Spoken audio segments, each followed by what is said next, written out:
Bueno, regresamos en la radio con Aarón Tapia. No son resultados. No, eso quiere decir que es falso. Eso quiere decir que es falso lo que ibas a decir. Sí, estaba en la pinche plática aquí, ya me envolví. Pero bueno, ya regresamos, ya estamos con acá con los abogados Raúl Guillén y Darbe López para hablar sobre el tema, sobre la libertad de expresión y a veces cómo se contrapone con pues la violencia en política, ¿no? Llámese de género o lo que sea, pero bueno, ahí está el caso. Por ejemplo, el ejemplo es el de que los tocamos la semana pasada, el de Salinas Pliego, del bullying que trae con Citlali Hernández, y cómo el INE, que está facultado para dictarle medidas cautelares en cuanto a que ya no puede mencionar su nombre o que baje los tweets donde insultaba a Citlali, pero luego hay otra parte constitucional donde dice, bueno, el derecho a la libertad de expresión, pero bueno, la libertad de expresión también tiene sus límites, pues, ¿no? Entonces, no sé quién quiere iniciar. No, acá. por adelante. Bueno, gracias. Va a darle la bienvenida. Ah, que por cierto, mira, después de que un año, Baquetón, ya no habías venido por acá, ¿no? Muchas gracias por la invitación, un gusto estar aquí. No, es que bueno, tiene labores, Darbe, por eso ya. No, pero este tema es importante, es interesante. Me preguntaban de repente, nomás, sí. Pues, sí, que, oye, ¿por qué no va la voy a Darbe López? ¿Que se enojó? No, bueno, no, pues es que está en función. La verdad es que el tema es interesante, es importante. Debemos de partir sobre la premisa de que todos los derechos tienen restricciones, no hay derechos absolutos, salvo así la dignidad, pero en este caso pues es sintomático de un contexto político que se está viviendo. Es claro que los ejemplos que estamos viendo pues no van a disminuir, es todo lo contrario, van a arreciar. Yo creo que no podemos hablar necesariamente con un valor como el de la libertad de expresión en contra de otro, el de sancionar la violencia política o la violencia contra la mujer en general, sobre todo viendo lo que comentábamos, ¿no? El dramático ejemplo. Hasta el presidente, ¿no? Se metió y dijo, no, prohibido, prohibir y viva la libertad. Y no bueno, porque existen concepciones que nosotros tenemos enraizadas en nuestra Constitución sobre lo que significa, uno, las facultades y las competencias que tienen las autoridades para manifestarse, y dos, el derecho fundamental, el derecho humano de la libertad de expresión, que es uno de los derechos base, es el derecho que es la columna vertebral de la democracia. O sea, no podemos hablar de una democracia si no existe libertad de expresión.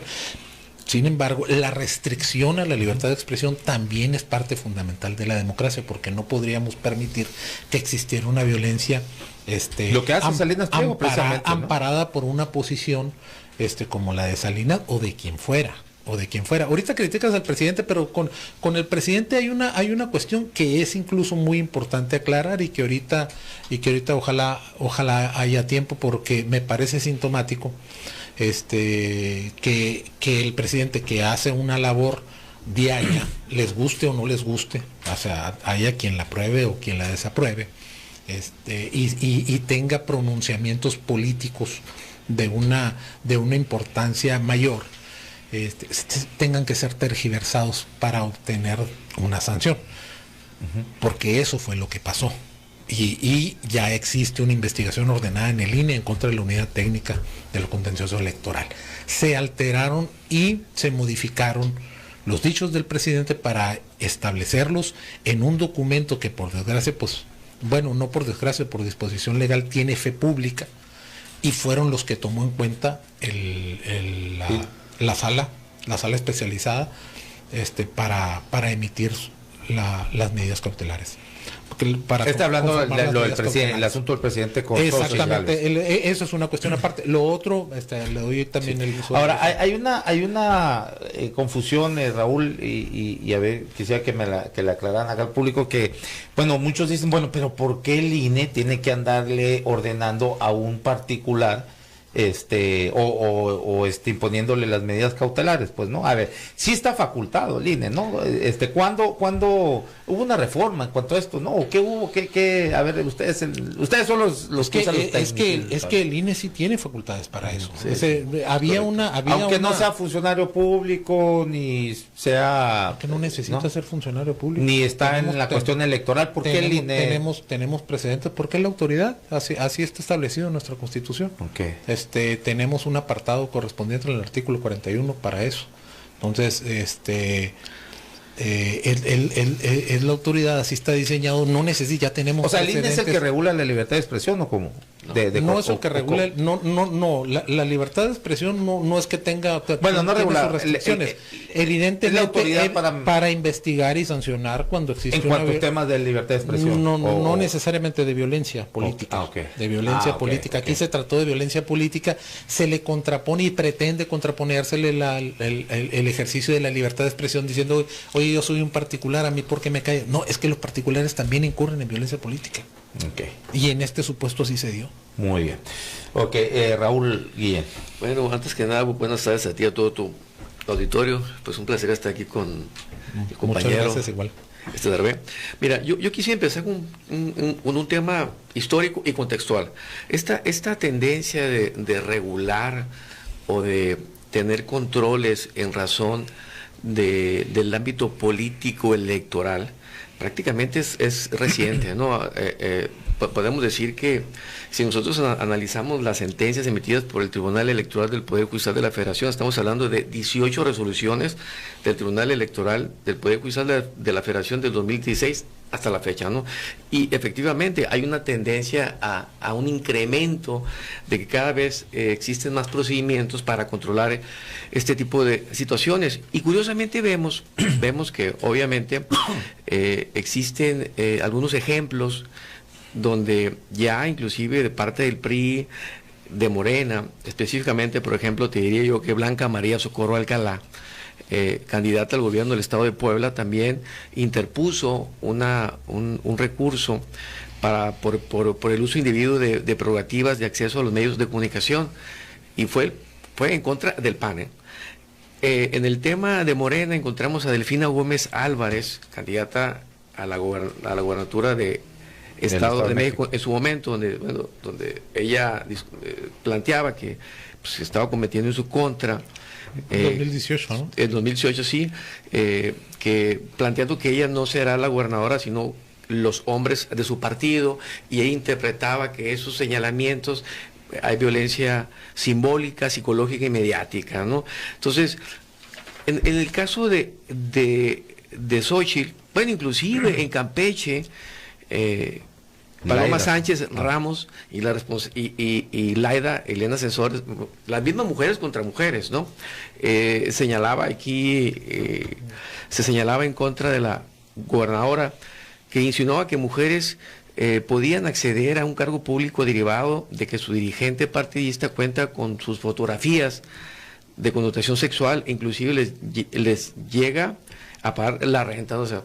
Entonces ya tenemos antecedentes muy interesantes, y en el caso de Xóchitl, ¿cuál es la aseveración o una de las aseveraciones en la cual ella dice, bueno, hay una violencia de género política en mi contra?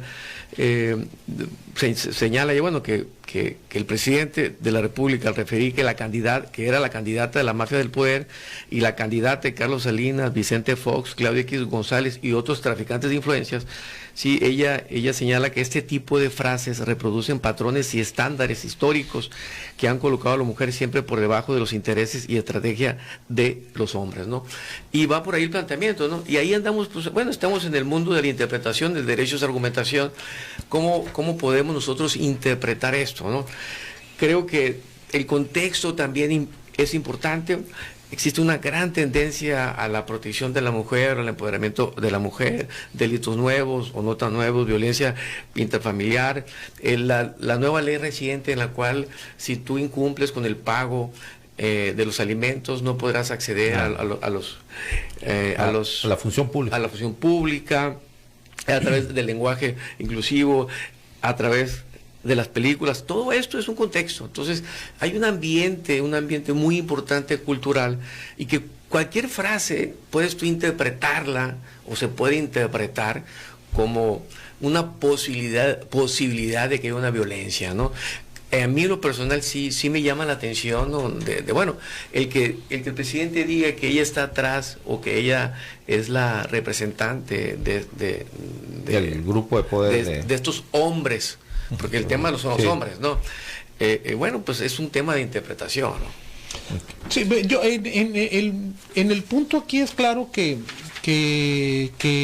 estamos ante procedimientos novedosos, porque nuestra justicia electoral es nueva. O sea, nosotros hemos pasado, duró casi 100 años inamovible el que tú pudieras judicializar cualquier cuestión electoral. Durante 100 años eso no sucedía en México. Una vez que inicia en funciones tribunales autónomos, y que se empiezan a dar criterios, y que empezamos a ver los derechos, la perspectiva de género, una nueva manera de advertir la función de la mujer en la sociedad, obviamente empezamos a reconocer que existen formas atávicas en las que ha habido un sometimiento, pues, de la función de la mujer en la sociedad. Eso no lo podemos negar. Estoy de acuerdo en que el derecho es argumentación, somos lenguaje, de una u otra manera es a través del lenguaje que nosotros le damos sentido. Yo lo que puntualicé es por qué hubo necesidad de tergiversar o de parafrasear de manera distinta lo que el presidente dijo. Eso es muy delicado. Ha sucedido aquí. ¿Cómo de manera distinta? ¿Qué distinto? Es decir, ¿dónde? Se pusieron frases que no dijo. Contra Xóchitl. Sí, contra Xóchitl. Es decir, ya existe ya una investigación propia del INE. Se pusieron frases que no dijo. Es decir, el análisis de la violencia tiene que ser sobre las frases, sobre lo puntual, o sea, la sobre denuncia, literalmente. En la determinación de la unidad técnica para que se aprobaran las medidas cautelares que sancionaban y que bajaban los videos, se cambiaron las frases del presidente. Ese es un tema que por lo general no se ha tocado, pero eso es muy delicado, porque existe la costumbre de hacer modificaciones. Aquí incluso ha sucedido con leyes, con normas. Entonces, eso es muy delicado. ¿Por qué? Porque esos son documentos que tienen fe pública, o sea, que certifican supuestamente los hechos como acontecieron, para que ellos sean valorados y conforme a ellos se emitan determinaciones de ese tipo. Pero luego también hay otra cuestión, ¿no? Y que me llama mucho la atención. Por ejemplo, el presidente, cuando le dictan estas medidas cautelares, dice, bueno, pues voy a hacer en mi sección.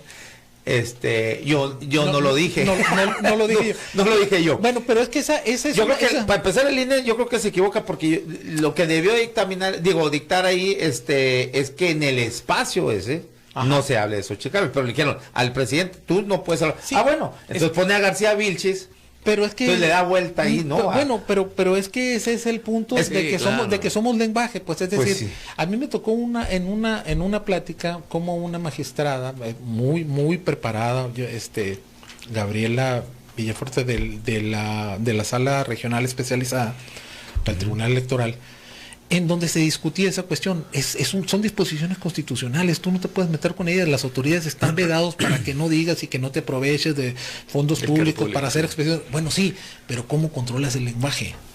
¿Cómo controlas el lenguaje? Bueno, el ejemplo, cuando ahorita platicábamos de Salinas Pliego, no hay posibilidad ahí de que no veamos y atestiguemos lo grotesco que es el abuso del lenguaje hacia una persona, y las posibilidades que él tiene y el uso que hace de sus redes, con una bola de seguidores que le aplauden. Y yo no tengo problema con que le aplaudan, no, le aplauden, ¿no? A ellos les parece muy gracioso, pero está bien, o sea, forma parte del debate. Simplemente se tienen que activar las instituciones para efecto de ver si funcionan. ¿Por qué?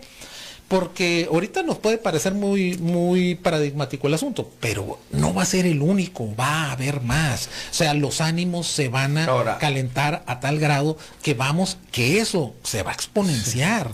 Sí, ahora, hay quienes dicen, abogados, que el asunto de Xóchitl Gálvez y precisamente de Salinas Pliego, Bueno, que lo repito para quien nos vaya sintonizando, pues que le dictaron ya las medidas cautelares, que le dijeron ya no estés hablando de ella, baja todos esos tweets donde insultabas.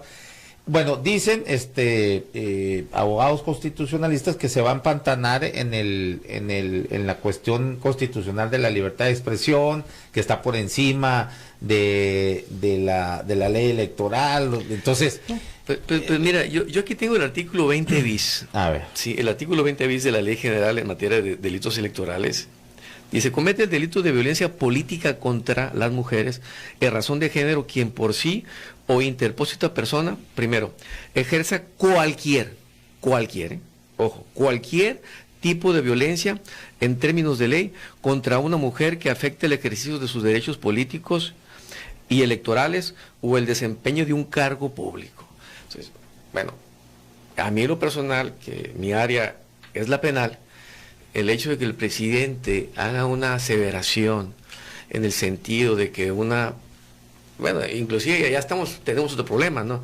Ni siquiera estamos en los tiempos electorales de precampaña, estamos fuera de la precampaña y ahí es otro problema de carácter normativo, ¿no? Para integrar un tipo, ¿no? Sí, pero sí, sería muy complejo. Aquí el tema es, dice cualquier tipo de violencia, y si yo te estoy diciendo utilizando recursos públicos, porque estoy utilizando recursos públicos en la mañanera, hago un pronunciamiento donde señalo o asevero que tú eres una persona dependiente, entre comillas, no sé la palabra dependiente, no quiero parafrasear, no sé exactamente las palabras, pero no tengo el texto, pero doy a entender, vale más así, doy a entender que yo estoy ahí porque me pone Claudio X González, Vicente Fox, Carlos Salinas de Gortari, eso... ¿Es violencia o no es violencia? Podemos equiparar ese tipo de afirmaciones contra una precandidata que no es candidata todavía, pero que de facto todos sabemos que ya empezó el procedimiento electoral o el proceso electoral. O sea, la ley señala que no, pero en la práctica aquí en México se están normalizando las irregularidades. A lo que voy es que si tú ves el tipo penal, híjole, la verdad es que sí hay una afectación de sus derechos políticos electorales creo que se puede prestar, pues, ¿no? Inclusive para hasta un delito electoral. Vuelvo a señalarnos, bueno, la norma jurídica se puede interpretar de manera sistemática, se puede aterrizar de manera progresiva, se puede interpretar de forma literal. Entonces nos metemos a la interpretación argumentativa y se puede ver, ¿sí? O se puede interpretar la norma en un sentido que un hecho pueda tipificarse, ¿no? Bueno, la cosa es que ahorita políticamente, obviamente, pues no existe, tenemos un presidente muy fuerte, yo no veo que haya condiciones políticas para eso. A lo que voy es que técnicamente hablando, de una perspectiva de interpretación jurídica, pues ahí está el tipo penal, ¿no? Bueno, lo que pasa es que la violencia puede cometerse de muchas maneras. No, puede ser verbal, económica, patrimonial, simbólica, puede ser de muchas maneras. Yo no creo que sea esa cuestión la que le duela, el ver si cometió un delito o no. Yo puse el punto de que existió una tergiversación de lo que dijo el presidente, no porque no estoy haciendo una defensa, estoy presentando un hecho consistente en que ya está ordenada una investigación al interior del INE para que se verifique por qué se cambió. Es decir, de falsedades no extraes verdades. De falsedades no extraes verdades. Ahora, hay que analizar bien y ser puntuales si en los dichos del presidente ha cometido, porque es inadmisible la violencia contra la mujer, de quien sea, para cualquier mujer. El punto es que estaríamos hablando de delitos y estamos yéndonos a la última no, es que ratio, este tipo penal. Pero no, claro, sí, pero de hecho es, no hay denuncia penal. No, de hecho no es el supuesto para el procedimiento especial sancionador, totalmente, que es de naturaleza administrativa, totalmente.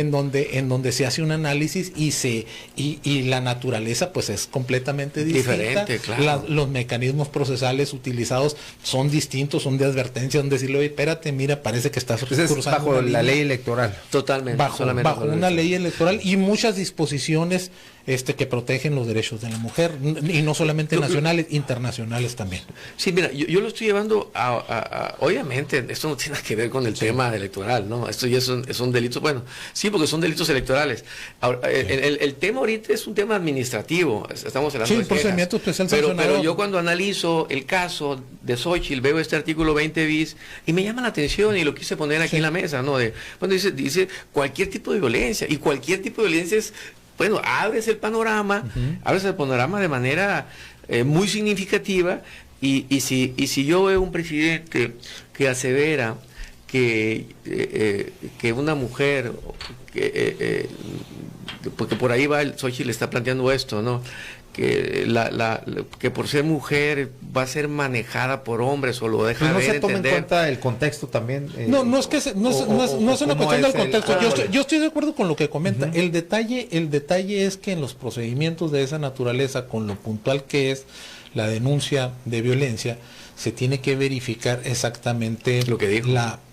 Lo que dijo. Entonces, yo no recuerdo que el presidente le haya adjudicado verbos a Xóchitl. Los verbos fueron adjudicados a las personas porque él dice la quieren usar para eso. Es decir, no fueron verbos atribuidos a ella, es decir, no fueron conductas ni actos atribuidos, es decir, ella les está sirviendo a ellos. Eso no fue. Eso sí no sucedió. Entonces, aunque ella lo plantea así, ¿no? De alguna manera claro, ella lo plantea, oye, no, por supuesto, y no nomás ella, es decir, existió una medida cautelar decretada. Sí, porque se ha dicho el presidente que, bueno, ya está decidido que Claudio X y su grupo pues ya decidió que va a ser Xóchitl, ¿no?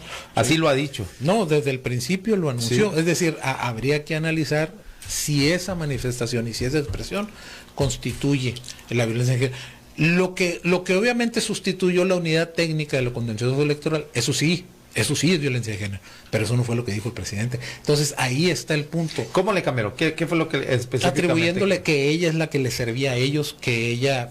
Entonces hay que ser muy puntual en el análisis de la expresión argumentativa que se está analizando para ver a quién le atribuiste los actos, y él no se los atribuyó a Xóchitl.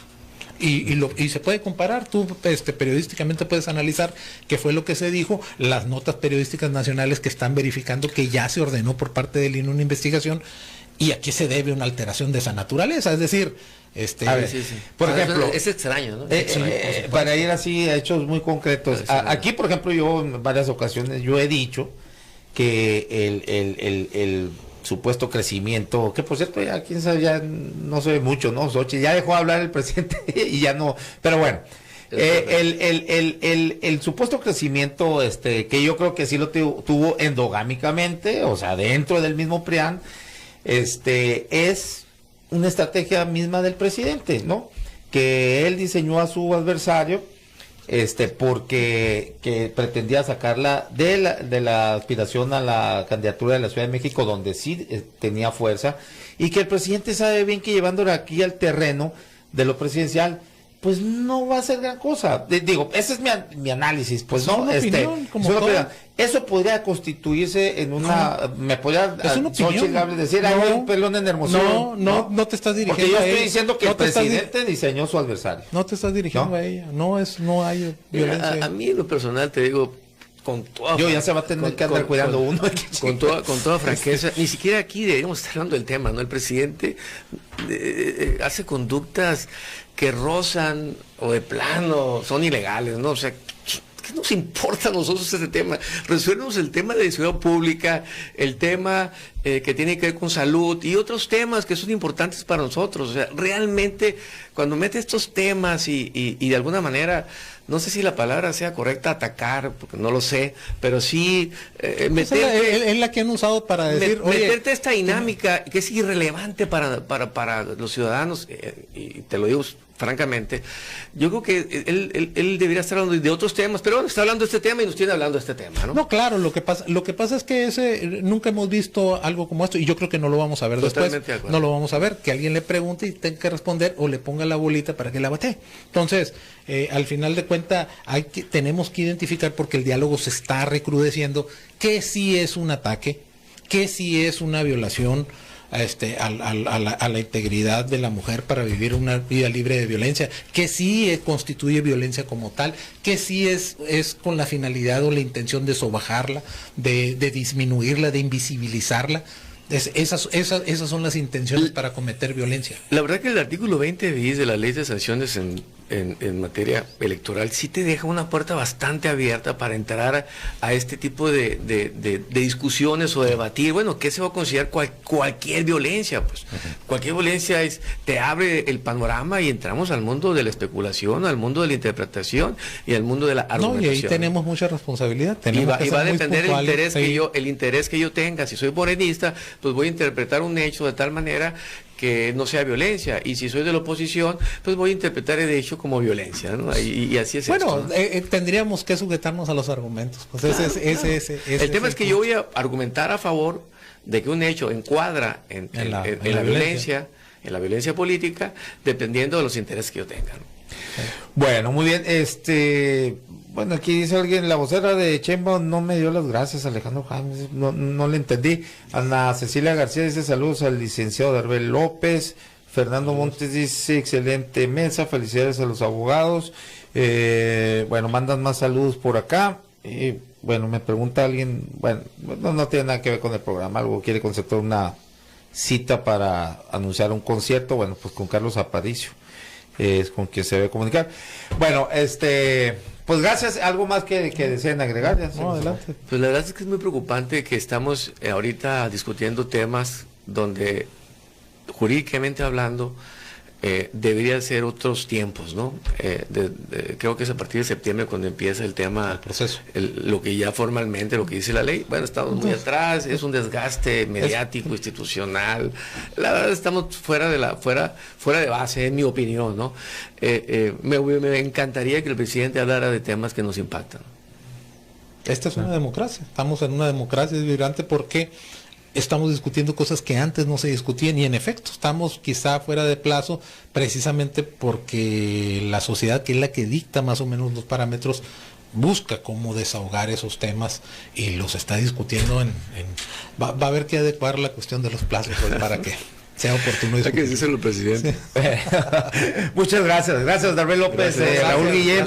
Bueno, esto fue, gracias a todos ustedes en la sintonía acá en la radio con Aaron Tapia. No son relaciones públicas, es periodismo sin tapujos ni mordazas. Nos vemos y nos escuchamos mañana a las 12 del día acá en Zoom 95.5 de FM, la radio alternativa del desierto. Gracias.